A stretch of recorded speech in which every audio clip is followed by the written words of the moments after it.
It's Get Out of Here. I'm Warren Levinson.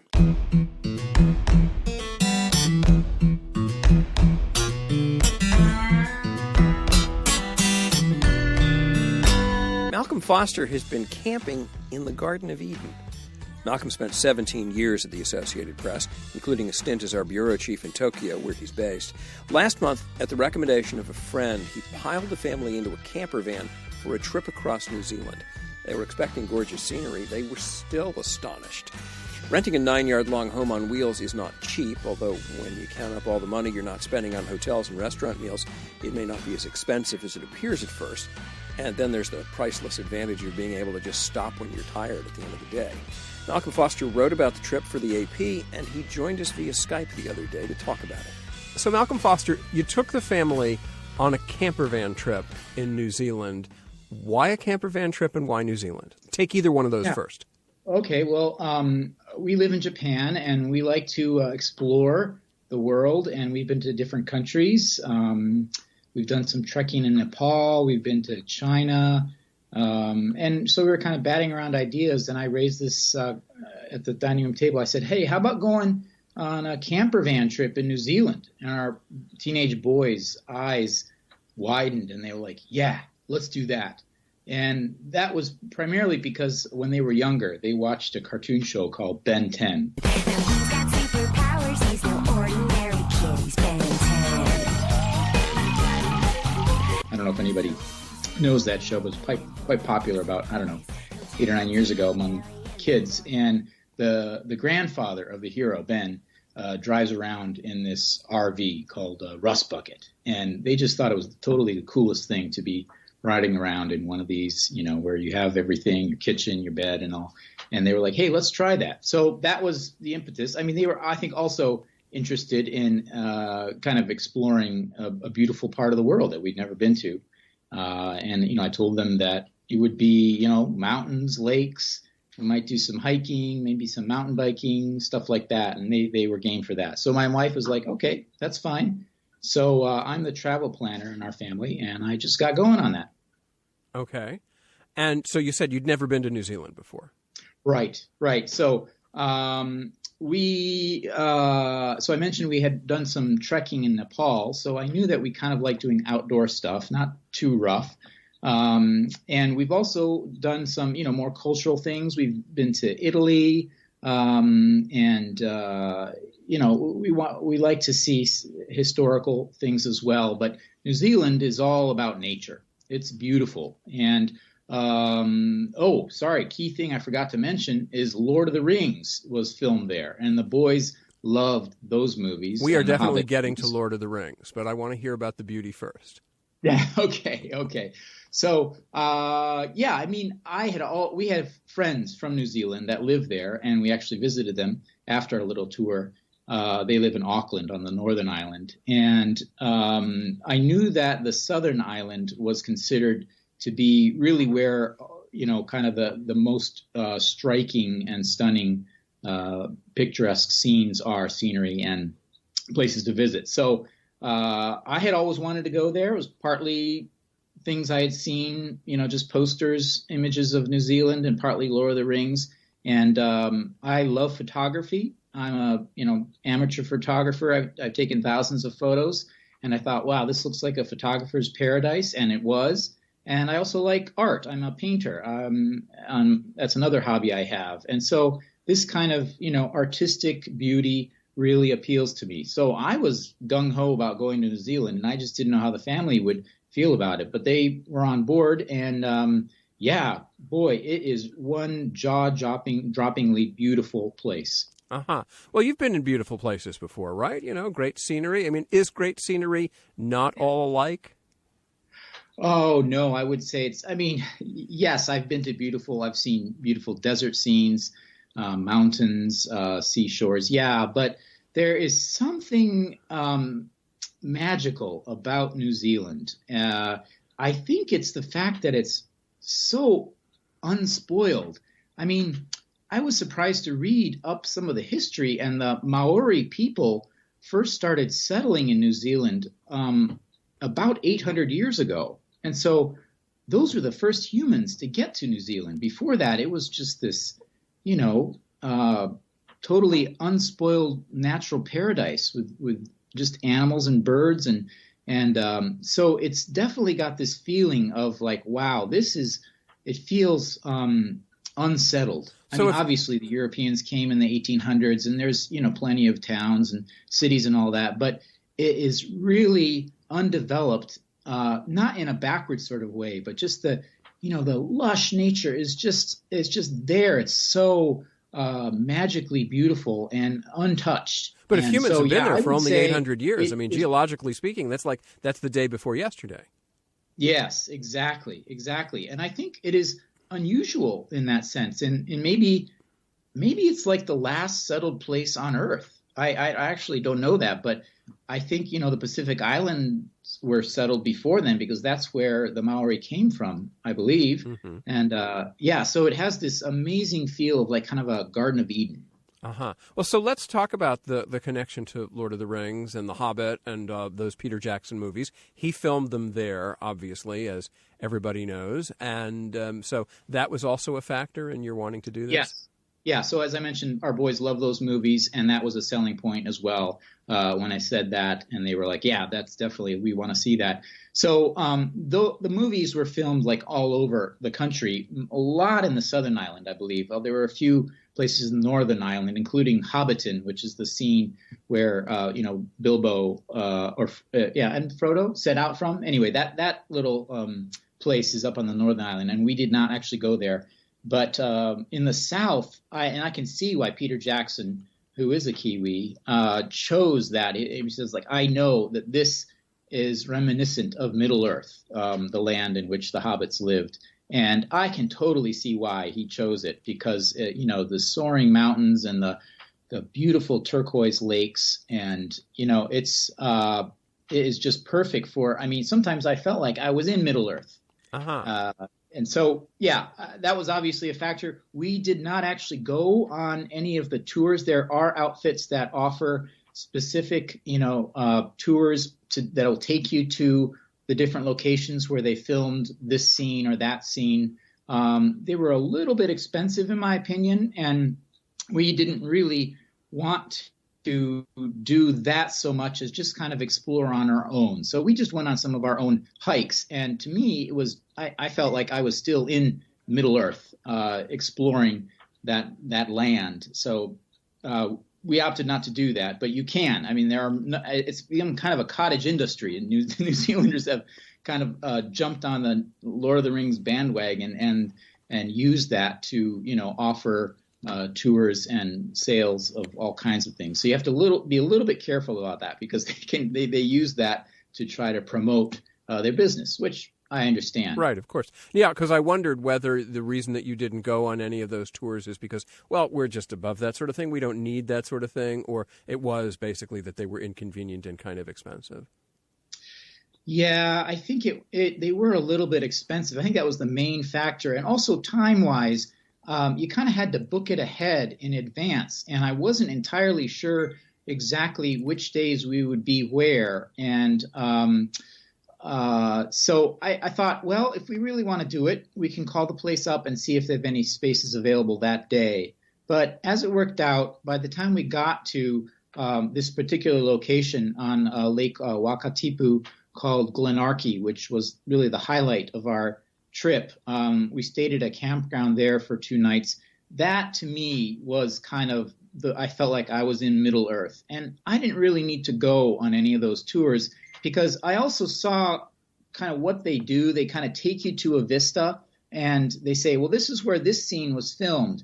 And I don't know if I could really remember exactly from the movie, like, oh, yes, I remember this scene. Maybe my boys would. And I think they do bring some kind of flip charts to show you this is what it looks like. But I didn't feel like the value added would be that much more to go on that and pay the extra price as opposed to just kind of experience it on our own. Right. Tell me about Glenorchy, because as you say, the highlight of the trip. Yeah, it was. So it's this beautiful little pastoral area on the northern end of Lake Wakatipu, which is this kind of, from the sky, it looks like a lightning bolt-shaped lake, very deep, cold lake, too cold to swim in, really. Even in the height of summer. Even in the height of summer? Even in the height of summer. It's not, you can go kayaking, but no, you don't see anybody swimming in it. And it's very deep. It's fed, I think, by glaciers, which is why it's so cold. That would make it cold. So it's cold. And you can do a lot of different activities in Queenstown and Glenorchy. We first arrived at Queenstown, which is kind of that's the tourist mecca and extreme sports mecca on that beautiful lake. And it is a beautiful setting. I can see why people want to buy property there because it's gorgeous and year round. I mean, there's a lot of ski areas. You could go in the winter as well. So I can see why people have timeshares there. But it's a little bit touristy. And we spent a little time in Queenstown, but we were recommended by a friend that if you want to stay in that area, why don't you go to Glenorchy, which is about a 40-minute drive north along the coast of the lake. And it's much quieter, and you can still do a fair amount of activities there. And I'm so glad we took his advice because when we got up there, we took this winding road along the edge of the lake, and at one point we kind of crested this hill, and there was the northern end of the lake in front of us, and Glenorchy was at the far end. We couldn't really see the town, but this vista made me feel like, wow, we are entering Middle Earth. And the sun was setting. It was past 8 p.m. at night, so this is, it's summer in the southern hemisphere. Right. And the sun was casting this beautiful glow on the mountains and on the pastures in the foreground that were tumbling down to the water's edge. And in the distance, you could see these huge white mountains rising. And I was like, wow, this is amazing. And I could not help but the smile broke out my face. I'm like, we are spending the night in Middle Earth. And so we just kept driving along that road and arrived at this cute little campground called Mrs. Woolley's Campground, which was this delightful place. And it was like space for maybe 20, 30 vans to park in this grassy area. And there's a communal kitchen and hot showers. And I can talk about this later too, if you want, about the campground itself. We're going to do nuts and bolts. We're going to take a break in a minute or two, and then we'll do nuts and bolts about the whole trip and what you did and what it was like to be driving around. But one question before the break: Are you a camping family to start with? Is this something you all have done before? No, not. We have never done the camper van thing, and we are actually not really a camping family either with like tents and sleeping bags. We've done that, maybe 2 or 3 times in our life. But that's kind of different. Camping out in tents is different than being in a camper van. But we've never driven an RV or stayed in camper vans. Okay. You're listening to Get Outta Here, the AP Travel Podcast. I'm Warren Levinson. We're talking with former AP correspondent Malcolm Foster, who's just back from taking his family on a magical camper van trip to New Zealand. And we'll talk about the nuts and bolts of that, where you get these things, and how all that works out after a break. It's Get Outta Here, the AP Travel Podcast, talking with Malcolm Foster about his trip to New Zealand. Okay, so Malcolm, let's talk nuts and bolts. Is it expensive to get a van? Is it hard to drive? Is it comfortable inside it? Is it cramped? It is not exactly cheap. Prices vary quite a bit. So what we paid was about $300 a day for renting this camper van, and it does not include insurance. I think that's it's during high season, Christmas season, summer in New Zealand. So that's the prices would be higher than going in off season. And of course, there's different vendors that provide different prices and sizes of vans. But yeah, so $300 a day, it's not cheap, but you are. But you're not staying in hotels. Your beds. You're a home on wheels, basically. So it's like you have everything you need. You have to buy food, of course, but you have a little kitchen inside the camper van. And our camper van had 2 double beds, one that was in kind of a back room, which also had a small stand-up shower and a toilet and basin. And then another bed lowered from the top of the ceiling of the main front cabin with the press of a button, and it was kind of cool. We stopped, and then we set up, and then we lowered that at nighttime, and then 2 of us clambered up there to sleep. That seems like just a flat out impressing the teenagers feature. That seems like that would be exactly. that was for. They love that. Yeah. All the cool. I mean, it's this self-contained unit. So it was actually really educational in a lot of ways for our boys to kind of see, what it takes to live every day, because, the toilet waste goes somewhere. Right. Water waste from the sink and the shower goes somewhere. You have this gas burner and then you've got fresh water tank, and you think about electricity and all these things. And there were different gauges on the inside of the camper van, which would tell you how full or how low the different compartment tanks were. So you have to keep an eye on that. But it's cool. It's pretty convenient, and a lot of gee whiz features. It is a little cramped. You kind of have to get used to that. So ours had a table that was right behind the driver's seat and the shotgun seat, which would swivel around and face the table when you wanted to eat. The other two people would be sitting on this kind of bench right behind the table while driving. That was a little uncomfortable for them. I was driving the whole time, so I didn't sit there. So that they said that was one feature that they wished it could have been a little bit more comfortable. And you're supposed to be buckled in the entire time you're driving, so it's not like somebody can be in the back room sleeping. Right. But otherwise, everything is there now. So you can do what they call freedom camping, which is going out really remote areas, and you're supposed to stay at campsites, campgrounds. And some of them are really Spartan, very basic, just have like public toilets and some access to water. Others, however, many have quite a few facilities like hot showers, washing machines, communal kitchens, even dining areas that you can take advantage of. So you don't have to be cooking the entire time in your camper van. And where does Mrs. Woolley's fall on that scale? Yes. Yeah. Hers would be, actually it was named after a sheep, I think. But anyway, that place was on the nicer side. So the cost there was, I think, about 20 New Zealand dollars per person, which is maybe about 14 US per person. So you have to figure that as well. It does cost to stay at some of these campsites. The really basic ones are free, but most of them will charge something. And did you stay at any of the really basic ones? No, we didn't. The most basic we stayed at was about $10 New Zealand, $7, I think. And that had a public bathroom and a shower and a very basic kind of a kitchen that you could use. And what was it like to be on the road with this thing?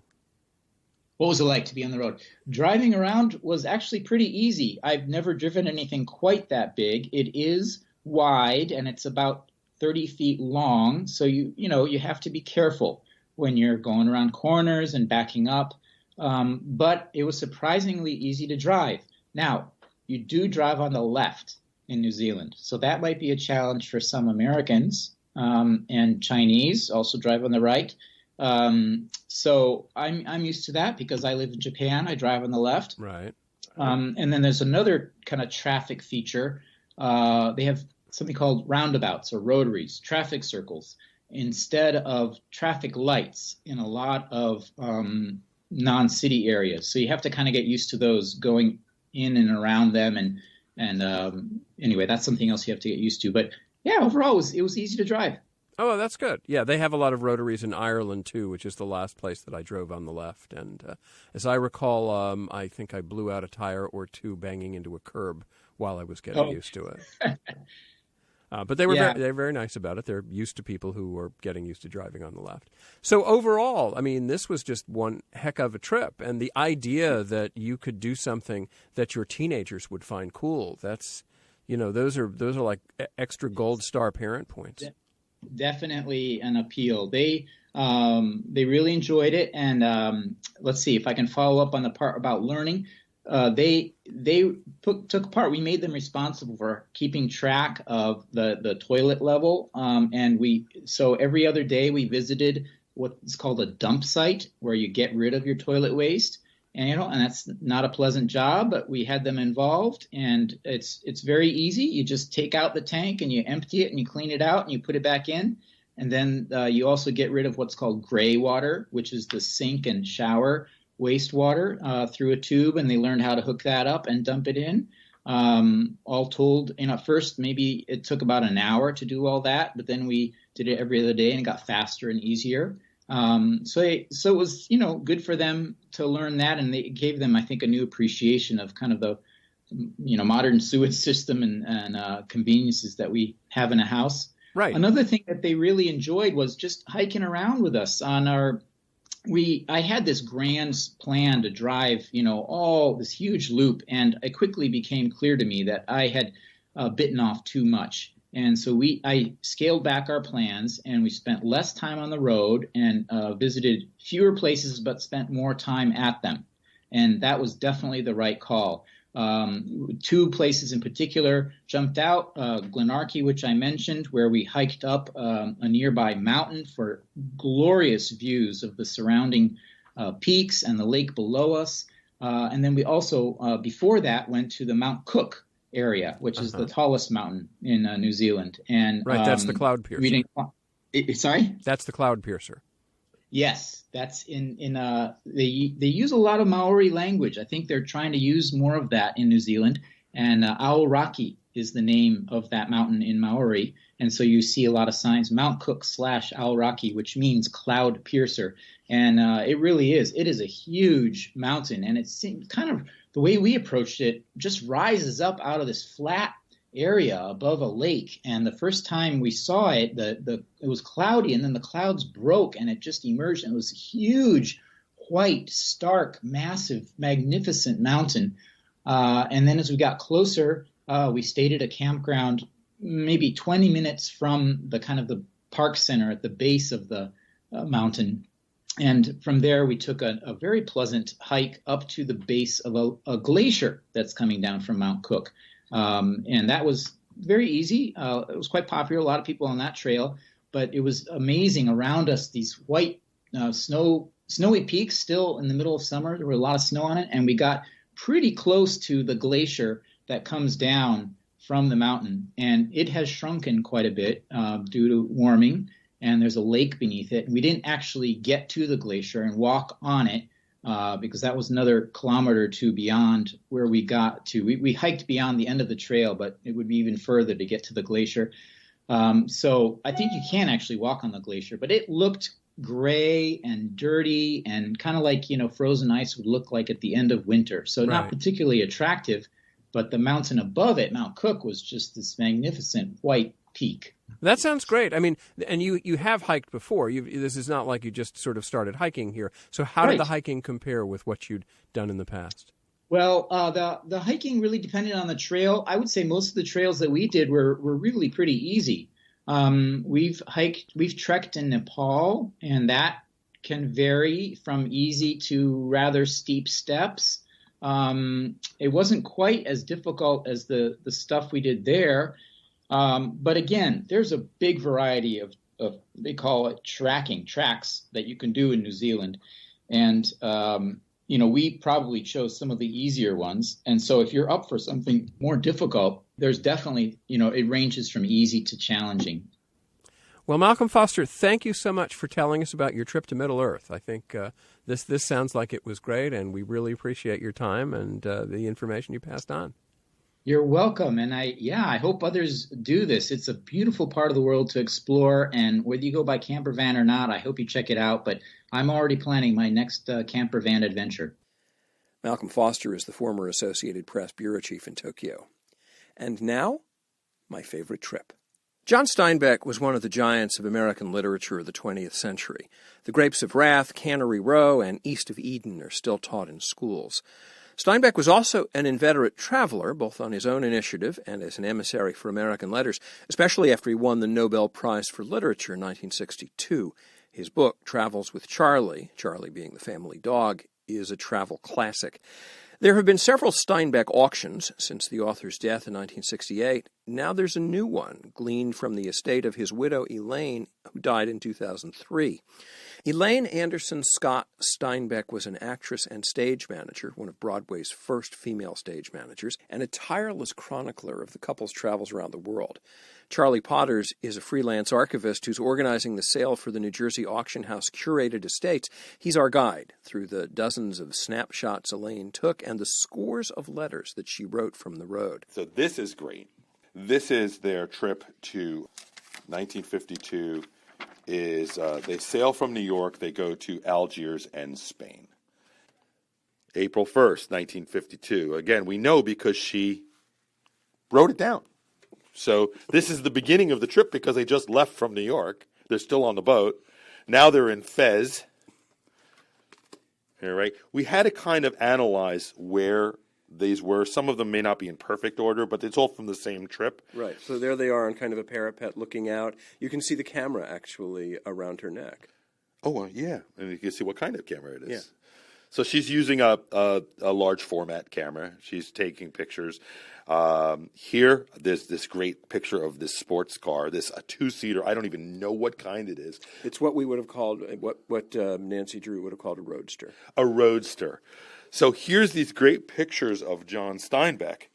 All right. There's Elaine with the roadster. We have pictures of John Steinbeck standing next to this great open car, and then this car features large in some of the other narrative because there's some harrowing pictures of the road.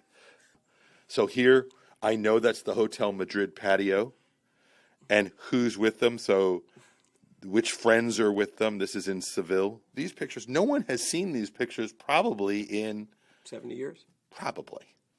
There's this great picture of them with the car, and and obviously the brainiacs here they're looking under the hood. They're either admiring the motor or trying to figure out why it doesn't run, one of the two. Here's an excerpt from a letter Elaine wrote from a cultural exchange tour they were on in 1963.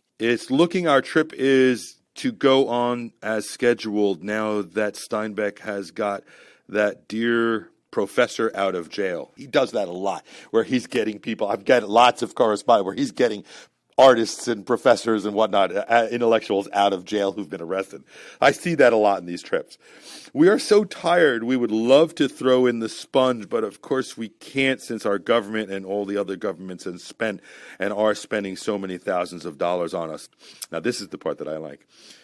We love the Poles. What a relief to be with people with a real sense of humor and a sense of the ridiculous. John and I had a meeting yesterday with 300 students at the university here, the fifth oldest university in the world, parenthetically.